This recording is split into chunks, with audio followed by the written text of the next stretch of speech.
Well, if you haven't fallen asleep yet from all the turkey, stuffing, and rolls, I'm glad to see you. Welcome into the Packers Report. We're coming at you from Studio P. My name's Joey Petersen.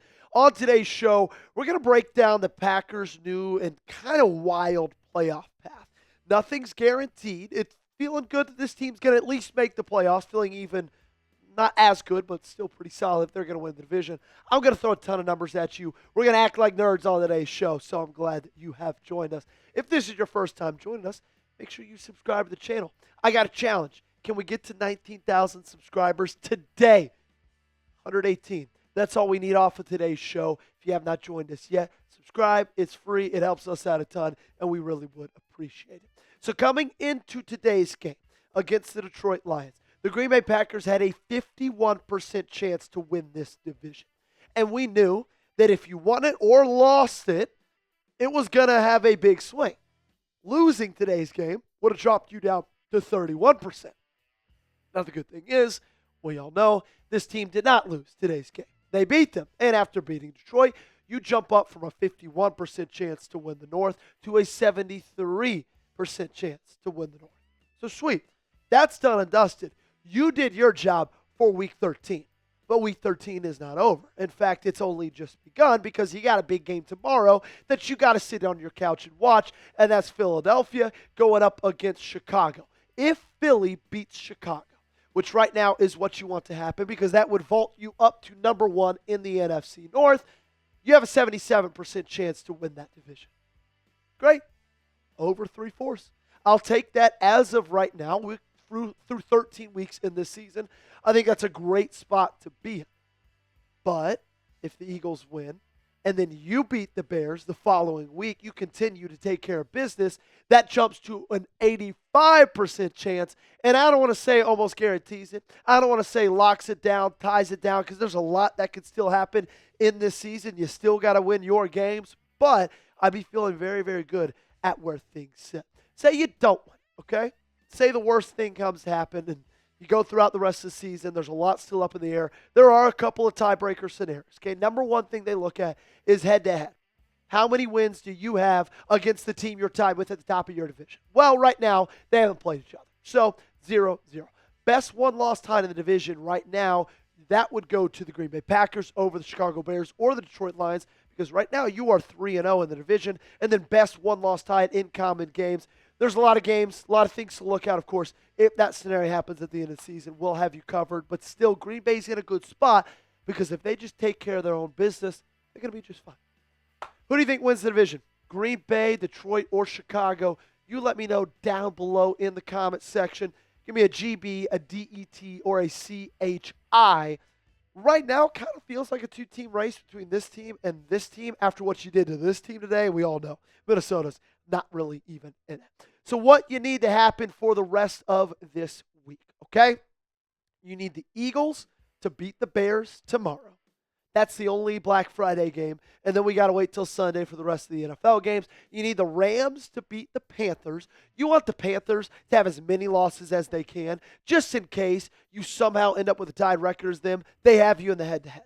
You want the Browns to beat the 49ers. Even though the Browns have beat you head-to-head, they have 2 wins on the season, Gage? 3 wins on the season? That's right. They just beat the Raiders. Shout out Shador Sanders for that one. But the 49ers, they're in the wild card spot right now. They just play in a really good division. They're probably not going to win it, but they could still, stack up some wins in their season. Want the Browns to take them down.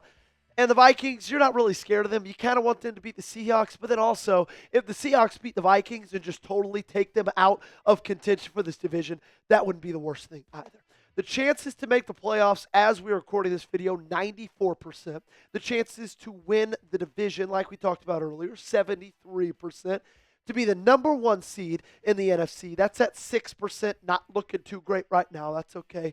To be the number 2 seed, 20%, and to be the number 3 seed, which if Chicago loses, that's where you'd be right now, is 40%.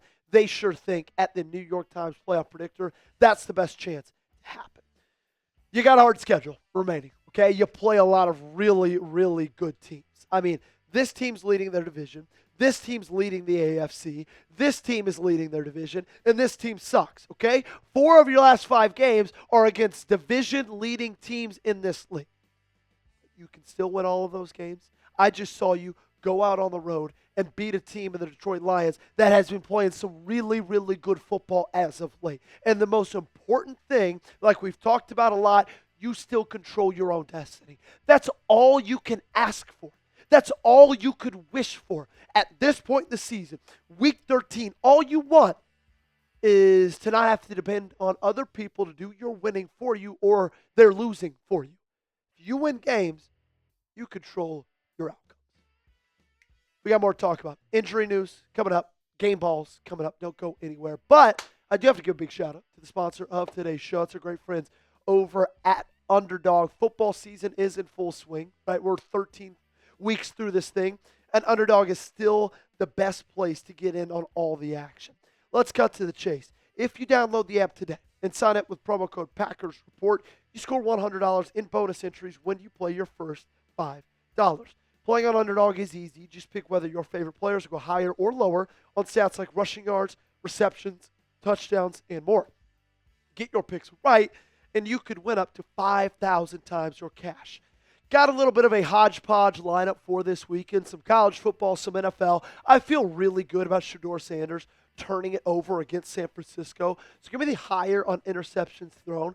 For college football Saturday, got the Iron Bowl. I think it's going to be closer than people think, with a lower on Ty Simpson, 1.5 passing touchdowns.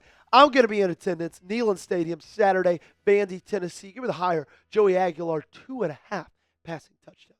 Download the app today. Sign up with promo code Packers Report to score $100 in bonus entries when you play your first $5. That's promo code Packers Report.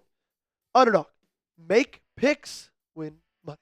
Must be 18 or older, 19 or older in Alabama and Nebraska, 19 or older in Colorado for some games, 21 or older in Arizona, Massachusetts, and Virginia. And present in a state where Underdog Fantasy operates. Terms apply. See assets.underdogfantasy.com/web/playing-terms_DFS_.html for details. Offer not valid in Maryland, Michigan, New Jersey, New York, Ohio, and Pennsylvania. Concerned with your play? Call 1-800-GAMBLER or visit www.ncpgambling.org. In New York, call the 24/7 Hope line at 1-877-8-HOPE-NY or text HOPE-NY to 467-369.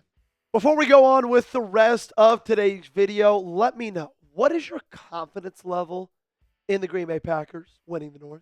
Scale it for me 1 to 100 in the comment section down below. Really curious to see how you're feeling. So the unfortunate news to happen in today's game, right? The Packers fear that Devonte Wyatt has suffered a season-ending ankle injury in Week 13 against the Lions.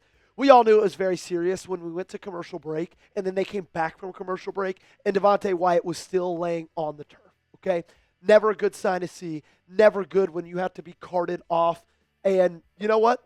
That sucks for this team. That sucks for this defensive line. That sucks for this defense. He's had a hell of a season. He means so much to you defensively. Really curious to see what happens with this defense moving forward, but had to update you on the latest with him. All right, let's give some game balls now. Number one has to go to Jordan Love. 4 touchdowns on Thanksgiving on the road against a rival. That's always going to get you a game ball. No Packer had thrown 4 touchdowns on a Thanksgiving football game since Brett Favre in 1994. It had been 31 years since that had happened. Jordan Love, Toyota-thon's here. Toyota-thon is real. More on that tomorrow. My second game ball is going to go to the Jordan Love on the defense, who I believe is the best player of this defense, and that is Micah Parsons. A lot of people, I talked about this in our instant reaction video. A lot of people told me after trading for Micah Parsons from the Cowboys, look, he sucks defending the run and he fades late in the season. Well, it's almost December, and he has 4.5 sacks in the last 2 weeks. Now tell me if that's fading late in the season, because that does not sound it to me. Okay, Micah Parsons gets the second game ball. Third game ball is going to go to none other than Matt LaFleur. Look, if we're going to give the head coach a ton of crap throughout the entirety of this season for the offense, for the play calling, for being too conservative, then I'm not going to stand here, watch his awesome game today, and not throw some praise his way. I thought he was creative in his play calling. I thought he was really, really ballsy, and they really worked out. 3 for 3 on 4th down, 2 of them being touchdowns, 1 of them being the game-sealing conversion on 4th down. Matt LaFleur gets a game ball. Hell, I probably should have put him up at number 1. Number 4 is going to go to Dontavian Wicks. Not only did he have 2 touchdowns in this ball game, but he came up with the biggest catch of the day, maybe even the biggest catch of the year. Absolutely mossing Brian Branch, just going up, climbing the ladder, coming down with it. moving those chains and sealing the game for the Green Bay Packers. And my fifth and final game ball is going to go to Christian Watson. Look, he didn't have a perfect game. Couple of drops, couple of missed PIs. Not against him. They weren't his PIs. They were PIs when covering him. Regardless, I digress. 4 catches, 80 yards, 1 receiving touchdown. Look, I think we're all excited to see Christian Watson come back into this game or into this season, onto this team, onto this roster. I don't think any of us expected him to look as good as he has looked. So because of that, because of what he's been, especially when you have Jaden Reed down, Matthew Golden's dealing with injuries, Savion Williams out, he stepped up in a really big way. Make sure to follow me on socials, at Joey Petersen, both platforms. Subscribe to the channel as well, youtube.com/PackersTV, daily coverage.